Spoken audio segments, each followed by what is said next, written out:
Hello friends, welcome to short ஐனி vlog. நான் beauty பார்லரில் கேட்டது உண்மையாக பொய்யான்னு தெரியலிங்க. கண்டிப்பாக நீங்கள் இது கமெண்ட் பண்ணுங்கள். ஒன்ஸ் வந்து நீங்கள் ஹேர் டை யூஸ் பண்ண ஆரம்பிச்சிட்டிங்கன்னா அந்த லைட்டாக இருக்கிற ஒரு ஒயிட் ஹேர் கூட உங்களுக்கு பெர்மனெண்ட்டாக பியூர் ஒயிட் ஆயிரும். நீங்கள் யூஸ் பண்ணியே ஆகணும் அப்படிங்கிற கட்டாயத்தில் தள்ளப்பட்டுருன்னு சொல்லிட்டு என் ஹஸ்பண்ட் சொன்னார். இதுதான் பியூட்டி பார்லர்லேயும் சொன்னாங்க.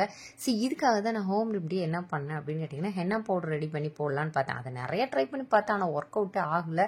இதில் என்னென்னலாம் ப்ராப்ளம் ஃபேஸ் பண்ணேன் அப்படிங்கிறத பார்க்க போகிறீங்க. சரி வாங்க எப்படி பண்ணேன்னு பார்க்கலாம். இதுக்கு வேறு எதுவும் கிடையாது. இங்கே எடுத்த செம்பருத்தி பூவும் இலையும் எடுத்துட்டேன். இல்லைனாலும் லீவிட்டு விட்டுருங்க, அது ஒரு பெரிய விஷயம் இல்லை. இது எடுத்துட்டீங்க அப்படின்னா இன்னும் கொஞ்சம் ஷைனிங்காக இருக்கும். நான் என்ன பண்ணிட்டேன், ஹென்னா பவுடர் எடுத்துட்டேன். உங்கள் வீட்டுக்கு பக்கத்தில் மருதாணி இருந்ததுன்னா அதையும் எடுத்துக்கங்க. நெல்லிக்காய் பவுடர் எடுத்துக்கிட்டேன், இதுவும் இருந்தால் எடுத்துக்கங்க, இல்லைன்னா விட்டுருங்க. இது எல்லாத்தையும் எதில் கலக்கிறது தெரியுமா?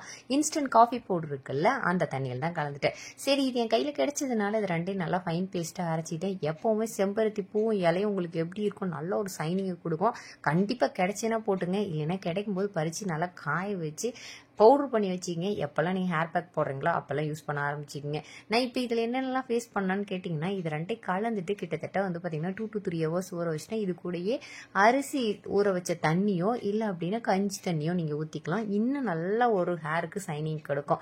ஒரு 3 hours அப்புறம் நான் எடுத்து பார்த்தேன் அப்படின்னா அதுலேயே நல்ல ஒரு பிளாக் கலர் வந்து ரெடியாக இருந்துச்சு.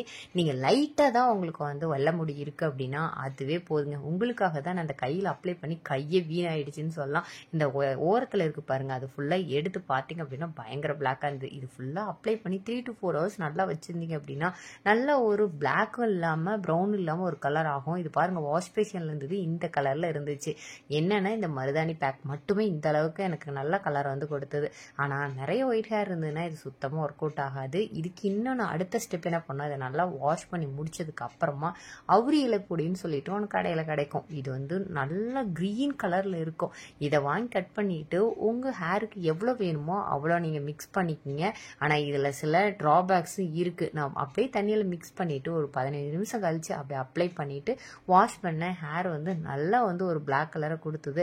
ஆனால் ஹேர் எப்படின்னா ஒரு மாதிரி ஃப்ரீஸியாக நல்லா வந்து என்ன சிக்கு மாதிரி இருந்துச்சு, ட்ரை ஆன மாதிரி இருந்துச்சு. ஸோ அதுக்கு பதிலாக நீங்கள் ஹென்னா பவுடர் கூட சேர்த்தியும் அப்ளை பண்ணி ட்ரை பண்ணி பாருங்கள்.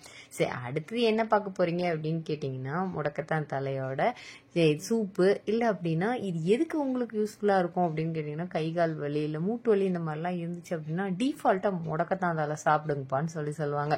எப்படி சாப்பிட்ணுன்னு சொல்லிட்டு தெரியவே தெரியாது. பார்க்கும்போது நிறைய கொடி மாதிரி இருக்கும். இப்படி தான் இருக்கும். பார்த்தவங்க லைக் பண்ணி கமெண்ட் பண்ணுங்கள். இதை பறிக்கிறதுக்குள்ளேயே போதும் ஆயிரும். என்னுடைய ஹஸ்பண்ட் வந்து நிறைய பறிச்சுட்டு வந்துட்டாரு.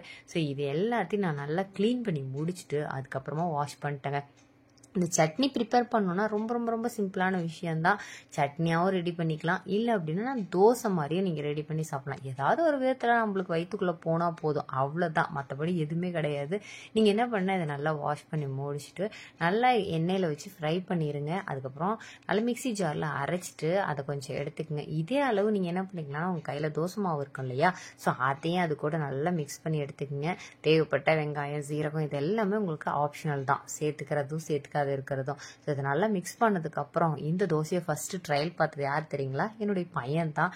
இன்னமும் க்ரீன் கலரில் இருக்குது, செம்மையாக இருக்கும் போல இருக்குன்னு சொல்லி கேட்டான். நான் சிரிச்சிட்டே ஒன்றும் சொல்ல, நல்லாயிருக்கும் தம்பி, ட்ரை பண்ணி பாருன்னு சொல்லிட்டு ஸோ ஃபஸ்ட்டு தோசை அவனுக்கு தான் ஊற்றி கொடுத்தேங்க. ஸோ ஃபஸ்ட்டு அவனுக்கு ஊற்றுறோம் அப்படிங்கும்போது கொஞ்சம் நெய் வாசனையெல்லாம் இருந்தால் அந்த எண்ணெய் வாசனையோ அதை மறந்துட்டு சாப்பிடுவான்னு சொல்லிட்டு கொஞ்சம் நெய்யெல்லாம் ஊற்றுறேன். ஆனால் நெய் ஊற்றணும்லாம் அவசியம் கிடையாது. எண்ணெய் ஊற்றிட்டு ஓரளவுக்கு மீடியமான சிம்மில் வச்சுட்டு நல்லா சுட்டு எடுத்தீங்க அப்படின்னு வச்சிங்களேன், சூப்பரான முடக்கத்தான் தோசை ரெடி ஆயிரும். ட்ரை தான் பண்ணி பாருங்கள்.